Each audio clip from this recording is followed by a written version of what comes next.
Camera number 183 of 365. We have now passed the halfway mark in the project, and I thought it was fitting that we signify that with a look at the Nikon F2S.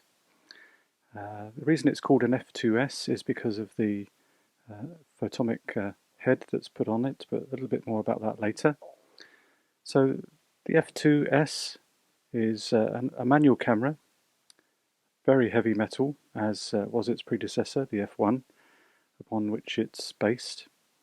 A few things have changed, but essentially it's the same camera, so it's a little step forward in terms of the camera development. Still requires the Nikon lens shuffle when we take our lens off, which we do by pressing the lens release and taking it off the camera. And then we ensure that the prong has to marry up with the mechanism on the photomic head there. So that's the lens release. We have our self-timer around the bottom here. We can change the amount of time, 10 seconds, 8 seconds, I think that's 6, 4 and 2. And notice the mirror stays down until the end of the timer. We have a flash synchronization port there. And then on the other side, I forgot to mention this, I did have to just check the manual because I forgot. We have a preview button or stop down lever. And we also have mirror lockup. If we press the button and rotate, we also can lift up the mirror. There we go. On the base, we have our battery compartment. 2 LR44 batteries are required to power the head. So unlike the original F, where the batteries were housed in the photomic head, they've moved the battery compartment now down to the base of the camera, which then powers the photomic head. So that was a nice improvement. Notice there's still provision to have a motor wind and also our release button that separates our film advance so that we can then rewind our film. When we want to rewind our film and open our film door, we have to rotate this little latch, which then allows us to open our film door, and then we can put our film in or take it out. It resets the film counter with this little mechanism here. And then to close the door, we need to lock it, and then we can push that out the way. Okay, nice film memo. And then on the top, on our left, we have our rewind crank, and then we have a hot shoe which requires an adapter which slides over, and then we can put our flash, because of course we can't put that on the photomic head. On the right hand side we have our film advance.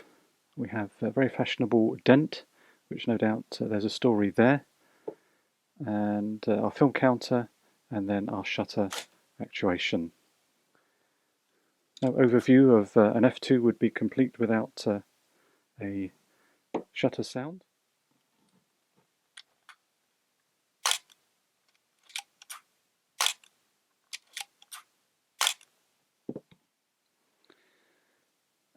So that's pretty much it. So the photomic head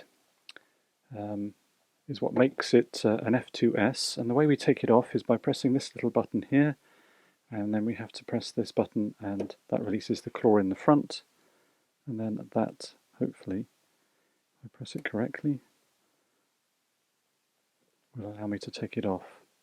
As you can see, it does require a pointy thing, really, doesn't it? Let's go and get a pointy thing. Right, having successfully found a pointy thing and pressed the button, that then allows us to release our head, and then we can see, hopefully, in the video here, it's a DP2, and that's what makes the F2 and F2S. As with the previous F, you can swap out the screen, so it's very modular. And there are a number of other heads as well, and then the designation of the F2 changes. More about that on, no doubt, the internet. But in this case, that's what makes the F2S. So then to put the head back on, we just need to make sure that we have the correct shutter speed. So 60th is there. Make sure that the 60th, and then that allows us to match up the pin there. And that's it. Much simpler than perhaps the previous F. Certainly the batteries in the base there, definitely that's an improvement. So then when we turn on the meter, which we do by lifting out the rewind crank, and then we see a little red button. Normally this would illuminate. For some reason mine don't always illuminate. I think actually on this occasion it is red, but you can't see that because of the light. And then through the viewfinder we get two red LEDs, one plus, one minus, and they will change or illuminate or not illuminate depending on what shutter speed and what aperture we choose. The aperture value also is featured in the viewfinder, so as with the previous F, all the information we really need is through the viewfinder, so we can really immerse ourselves in our photography with this camera. I think that's pretty much it really. So to put the lens back on, we need to ensure that it's at f/5.6, and then do our Nikon shuffle, then the shuffle to calibrate it, and then that can be seen through the viewfinder, and indeed it is correct. 50mm 1.8 lens is or has been used to take the photographs, and that's it. So that has been camera number 183 of 365.